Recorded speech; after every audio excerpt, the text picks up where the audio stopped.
É com muito amor nos nossos corações que a gente recebe novamente o nosso companheiro de casa espírita, o Paulo Chico, que vem hoje com o tema Criações Mentais, Formas de Pensamento.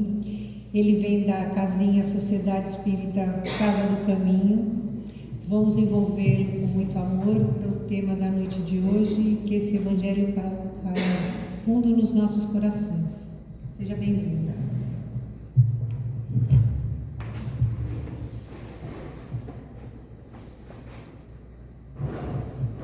Vamos começar rezando o Pai Nosso. Pai nosso que estás nos céus, santificado seja o vosso nome. Venha a nós o vosso reino, seja feita a vossa vontade, assim na terra como no espaço. O pão nosso de cada dia nos dai hoje, perdoai as nossas ofensas, assim como nós perdoamos a quem nos tem ofendido, e não nos deixeis cair na tentação, mas livrai-nos do mal. Amém. Assim seja, em nome de Deus, em nome de Jesus. Hoje é um dia de trabalho e de estudo aqui na União Fraterna. Então vamos pedir para os mentores para que as palavras que sejam ditas aqui sejam as que precisam ser ditas, que as ações feitas sejam as que precisam ser feitas e que elas sejam recebidas como elas precisam ser recebidas. Boa noite. A gente aprendeu que nós estamos mergulhados numa matéria elementar primitiva chamada fluido cósmico universal, não é? Todos nós, todo o universo é constituído do fluido cósmico universal. Ele está em torno da gente, nós somos como peixes num aquário. O fluido seria a água e nós somos os peixes. É importante entender esse conceito, é muito importante para nós entender esse conceito. Primeiro, antes de chegar no conceito, tem duas frases para começar que são muito importantes para nós. Uma é do médium baiano Divaldo Pereira Franco. Aos 92 anos, ele dava uma entrevista para a televisão, e faz uns 3 anos isso, e a jornalista perguntou assim para ele: Divaldo, você dedicou a tua vida toda ao espiritismo, né? Você com 92 anos continua subindo no avião, descendo do avião, não está na hora de descansar já? E ele respondeu assim: quando eu entrei em contato com o espiritismo, foi um tesouro que eu recebi. Com o maior número de pessoas, o máximo de pessoas com quem eu puder compartilhar esse tesouro que eu recebi, eu vou compartilhar. Então, enquanto eu tiver energia, disse o Divaldo, eu vou continuar subindo no avião, descendo no avião, dando palestra, levando esse tesouro para todas as pessoas a quem eu puder levar. Isso vale para cada um de nós, porque nós também recebemos esse tesouro quando entramos em contato com o Espiritismo. E também é importante que a gente compartilhe esse tesouro com o maior número possível de pessoas que a gente puder compartilhar. Quem está perto, quem está mais longe, quem está em contato, é importante compartilhar. Outra frase é do Allan Kardec. Ele diz que a fé precisa ser raciocinada, tem que ser racional, que a gente não pode acreditar em algumas coisas que a gente não pode entender, que não tem sentido dogma, né? O que você acreditar numa coisa que você não entende. É importante isso, e quando a gente fala de fluido cósmico universal é muito importante, porque nós temos sentidos limitados, né? Os nossos 5 sentidos são limitados. O cachorro, o gato ouvem sons que a gente não ouve, né? A águia vê coisas que a gente não vê, né? A faixa de onda que vai do azul ao vermelho que a gente vê é muito pequena, existe muito antes do azul e muito acima do vermelho. E a nossa inteligência, no estágio que a gente está, também é uma inteligência limitada. Dá para a gente entender o universo confinados aqui na Terra, né? Com os elementos que a gente dispõe, com os sentidos que a gente tem, Não dá, mas a gente precisa ter a humildade de saber que existem coisas que estão além da nossa compreensão. Aí vamos voltar para o fluido cósmico universal. Tudo é modelado a partir dele. Então, nós somos matéria, a parede, a mesa, né, a lâmpada, tudo é o fluido cósmico universal condensado na forma mais grosseira que ele tem, que é a matéria. A partir daí, até o século XIX, não se sabia que existia uma matéria diferente dessa, né? Kardec, no livro A Gênese, que é, acho que de 1856, né? Pouquinho depois de 1850, ele fala que o fluido cósmico universal vai desde a matéria, que é o mais grosseiro, até os espíritos mais perfeitos, que é alguma cor, fluido cósmico universal, numa forma extremamente sutil, tão sutil que Deus, a gente imagina, a gente sabe que é onipresente, só que é muito difícil para a gente entender. É um fluido cósmico universal, os espíritos mais perfeitos perto de Deus, né?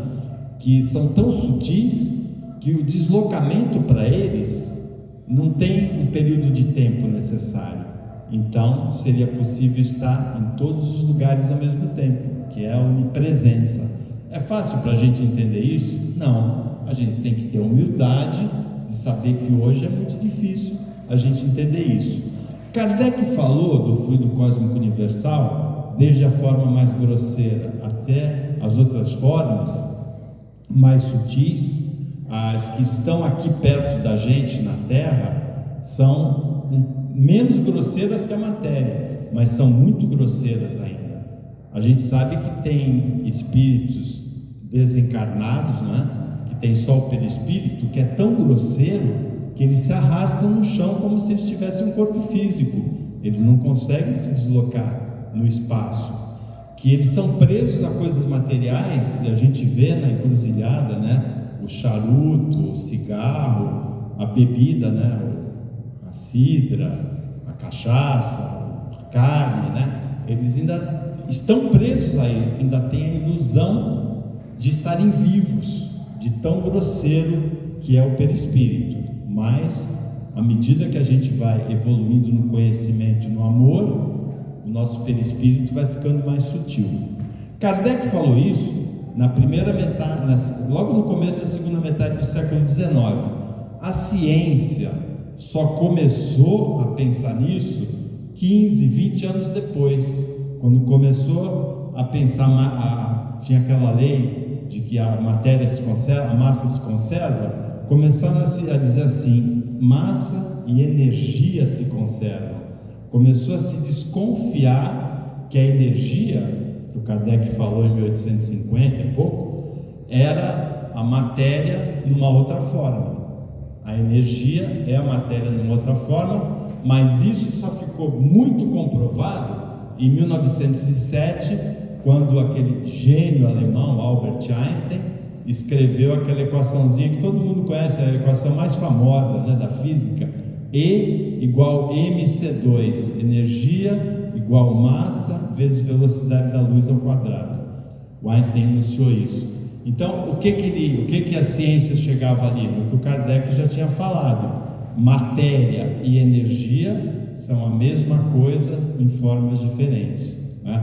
Fluido cósmico universal condensado na matéria, fluido cósmico universal mais sutil à medida que a nossa evolução vai aumentando. Todos nós temos um corpo material, a gente aprendeu isso, e temos um perispírito, que é constituído de uma matéria mais sutil, que a maioria de nós não vê, né?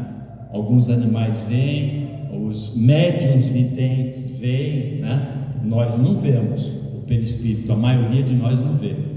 Então, o Kardec, além de ser um cientista, ele era também um filólogo, ou seja, ele estudava as palavras e o espiritismo é super bem definido pelo Kardec em palavras. É espiritismo, não é espiritualismo. Por quê? Porque espiritualismo já existia. É perispírito, é uma palavra que ele criou também, que vem daquele envoltório da semente, né, da botânica, que tem o peri. Esse nosso perispírito, ele é a nossa energia, esse nosso corpo de energia. Enquanto a gente está encarnado, ele tem o formato parecido com o nosso corpo. Então, se durante o sono a Silvia se desprender, né, do corpo dela, o perispírito, e for visitar alguém, ou ela receber a visita de alguém já desencarnado que vem conversar com ela, ela vai se apresentar nesse formato que ela está mesmo, talvez até com essa camiseta, com esse tênis, né? Porque consegue modelar dessa maneira o corpo energético. Todo mundo consegue fazer isso? Não, né? Um espírito muito revoltado ou muito cruel, desencarnado, ele perde o controle do perispírito dele, de modelar o perispírito dele. Então, em todas as civilizações, tem o vampiro, tem o centauro, né? Tem o lobisomem, tem o vampiro, é aquele que suga energia, né? São espíritos que perdem o controle do perispírito pela crueldade, pelo medo, pela revolta, muitas vezes, e adquirem formas monstruosas, que podem chegar a um tal ponto que não tem mais forma nenhuma, vira um ovoide, difícil de recuperar para a próxima encarnação, para outra encarnação, ganha a forma de um ovoide.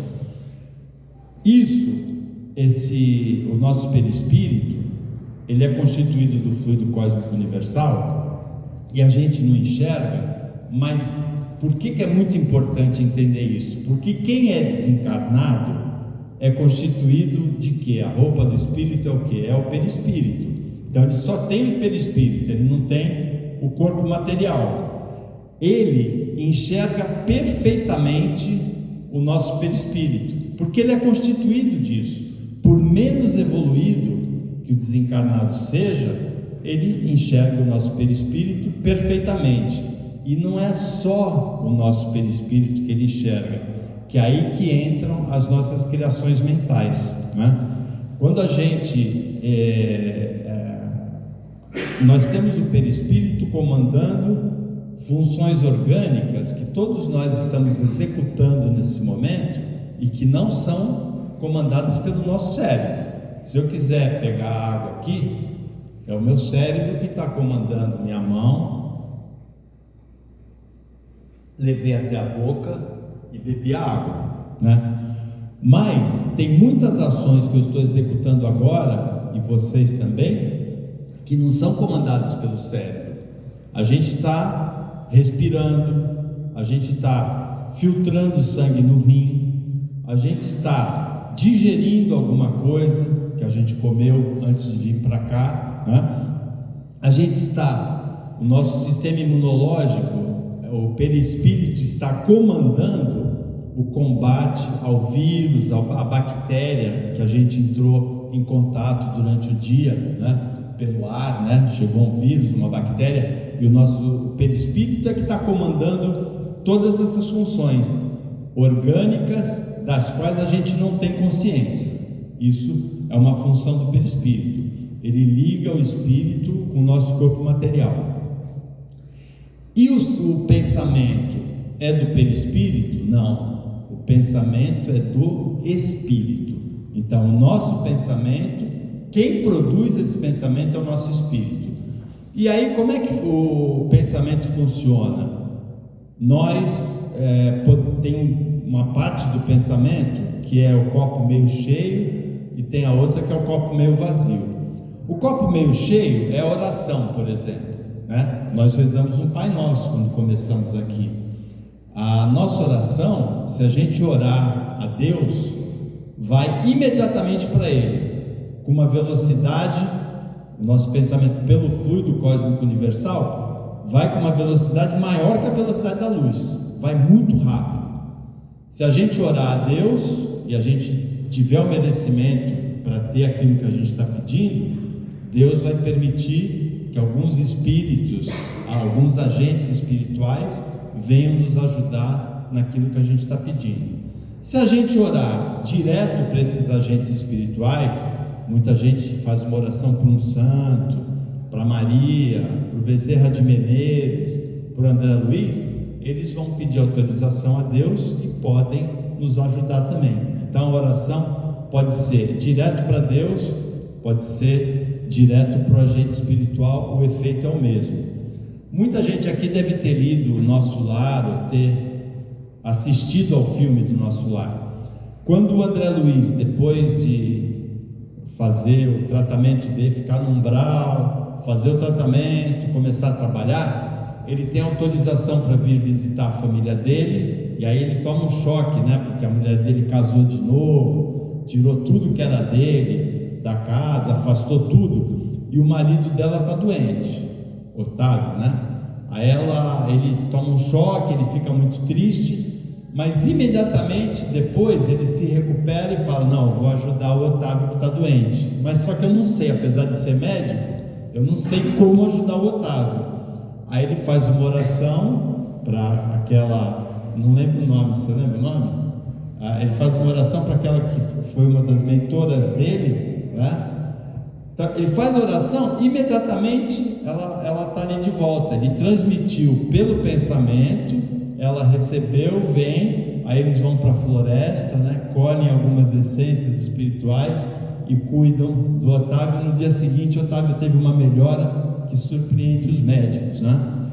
Então, ele pela oração, ele se comunicou com a mentora dele do Nosso Lar, ela veio e fez o tratamento. O pensamento dele foi pelo fluido cósmico universal com uma velocidade maior que a da luz, chegou lá e ela voltou. Esse aí é o copo meio cheio, né? Agora, e o copo meio vazio do nosso pensamento? Quando a gente emite um pensamento, e a gente emite todos os dias pensamentos muito negativos, né? De raiva, de medo, né? De poder, né? A gente tem muitas ilusões, né? O sucesso, o poder, a beleza, a riqueza, mas também o medo, a ansiedade, a raiva, a tristeza, né? Esses pensamentos que a gente tem, eles modelam o fluido cósmico universal em formas de pensamento que ficam perto da gente, porque eles têm a mesma constituição parecida, né, do nosso perispírito. Então, o nosso pensamento modela o fluido cósmico universal e esse pensamento fica perto da gente. O desencarnado, ele olha para a gente, ele lê a nossa alma imediatamente. É o que falam, muita gente define como a aura, né? Você tem uma aura brilhante, você está com uma aura escura. São as que algumas pessoas têm o poder de ver. São as formas de pensamento que a gente produziu e que estão em torno da gente. O desencarnado lê imediatamente. Por que é o copo meio vazio, né? Imagina que quando o Cabral chegou no Brasil, a Silvia veio numa das caravelas, né, do Cabral aqui. Arranjou uma treta, uma confusão aqui com outro espírito, né? Vai saber o que a Silvia fez, né? Não sei o que ela fez, né? Mas aprontou, deu alguma coisa errada para alguma pessoa da mesma expedição do Cabral, e ele ficou com raiva da Silvia, né? Passou, já tem 500 anos, a Silvia já deve ter tido pelo menos 4, 5 encarnações, né? De lá para cá, e o outro espírito também já teve 4, 5, mas aí ele acha a Silvia aqui, né? E ele tem o desejo de vingança, que é a obsessão, né? Ele olha para a Silvia, aí ele vê se ela está com medo, né? Ele vai emitir formas de pensamento que vão reforçar o medo da Silvia. Ou ele vai dizer assim: a Silvia está com raiva de não sei quem no trabalho dela que não deu certo. Ele vai emitir pensamentos que vão aumentar a raiva da Silvia. E ainda tem um negócio muito interessante: ele pode vir assombrar o sono dela, pode? Por quê? Porque esse espírito desencarnado que achou a Silvia e tem raiva dela, que vai ser o obsessor dela, ele controla o formato do corpo dele, ele se apresenta da maneira como ele quiser. Então, ele também já teve 4, 5 encarnações, mas ele vai se apresentar, ele pode se apresentar para a Silvia como ele era naquela viagem do Cabral, né? Com a espada, com aquele cheiro horroroso que deve ter, né? De 40 dias de caravela, né? Ele se apresenta assim, para a Silvia lembrar, o espírito da Silvia desencarnado vai lembrar dessa confusão. A sorte da Silvia é que não tem ninguém que tenha raiva dela, entendeu? Eu sei, dá para ver, né? A gente olha para ela. Agora de mim eu já não sei. De mim eu já não sei. Da Silvia, acho que ninguém tem raiva dela. O perispírito, comandando as funções inorgânicas, tem uma coisa que eu estou estudando e talvez numa próxima palestra eu possa compartilhar com vocês, porque eu não tenho formação em saúde, eu sou engenheiro e sou jornalista, né? Eu tenho essas duas formações. Então, a coisa da medicina para mim é meio complicada. Mas há 40 anos atrás, a minha mãe teve câncer e eu comecei a estudar como é que funcionava isso. E ficou muito claro para mim que a tristeza, o medo, a ansiedade, a raiva, né, produziam as doenças, prejudicam as doenças. Hoje, eu imagino, é isso que eu estou estudando, e talvez numa próxima palestra, eu tenho um carinho muito grande aqui pela União Fraterna. Eu falei da outra vez que eu sou um palestrante caseiro, eu sou da Casa do Caminho, eu fiz a minha formação lá, comecei a dar aula no Evangelho lá, comecei a dar palestra lá, e a primeira vez que eu dei uma palestra fora da Casa do Caminho foi aqui, nesse ano, foi a primeira vez. Depois disso eu dei outras palestras fora, mas a primeira, diz que tinha uma propaganda que dizia que a primeira vez a gente não esquece, né? Então a primeira palestra que eu dei fora da Casa do Caminho foi aqui. Então talvez, eu estou estudando, talvez no futuro eu possa vir aqui explicar, que é uma coisa muito interessante para nós, como é que a gente produz as doenças. Porque o perispírito, ele está comandando as nossas funções inorgânicas, né? Se a gente está, e todo mundo sabe que a pessoa feliz, ela tem mais saúde, né? Você vê a pele dela, o olho dela, né? A desenvoltura. E a tristeza, a medicina chinesa, ela trata as doenças no perispírito, na aura, a acupuntura, a fitoterapia chinesa, que eles estudam isso há muito mais tempo que a gente. Quando a gente está triste, de alguma maneira, a gente bloqueia o caminhamento da energia no nosso perispírito e vai afetar algum órgão. Então a tristeza vai afetar o pulmão, por exemplo, né? A raiva vai afetar outro, o medo vai afetar outro. Então, quando a gente cria formas de pensamento, essas formas de pensamento negativas que ficam em torno da gente, a gente não só atrapalha o trabalho do comando das nossas funções orgânicas inconscientes pelo perispírito, como a gente atrai também o obsessor, né? Então aí vem aqui tem desobsessão, não tem?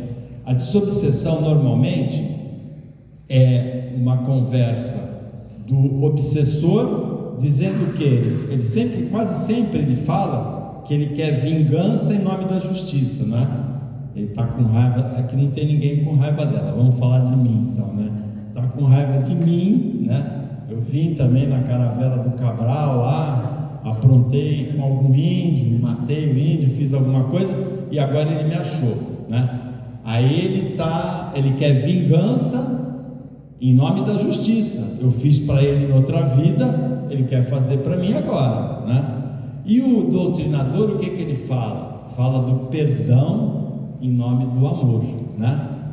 vingança em nome da justiça, perdão em nome do amor. Então, cientificamente, é muito importante a gente entender como é esse processo.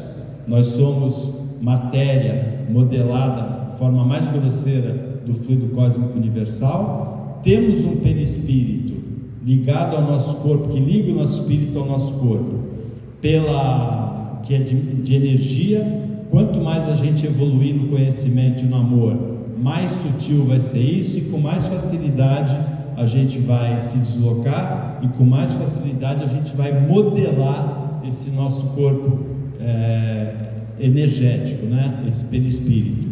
E quando a gente tem os pensamentos de raiva, de medo, de ansiedade, de tristeza, de sensualidade, né? A gente fica com as formas de pensamento em volta, e a gente tem uma expressão que a gente define isso, né?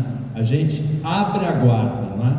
A gente abre a guarda para a doença, porque atrapalha o trabalho do perispírito, e abre a guarda para o obsessor, porque ele, por menos evoluído que ele seja, ele lê o nosso corpo, ele vê a nossa energia, ele sabe onde está o nosso ponto fraco, e ele sabe por onde atacar a gente. Então, era isso que eu queria falar para vocês hoje, e foi um prazer estar com vocês aqui. Aliás, está sendo um prazer porque eu continuo com vocês aqui.